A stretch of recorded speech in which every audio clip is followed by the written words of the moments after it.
Hello everyone and welcome friends to this video. Today I will share with you friends how to open FAB the saving zero balance account.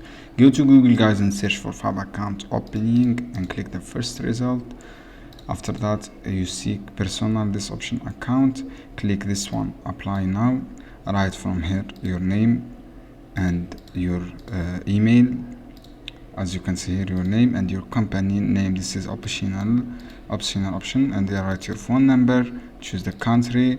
From here choose your salary per month guys. For example, you have for example this one 500 AUD, this currency AUD. So guys, and write your Emirates state.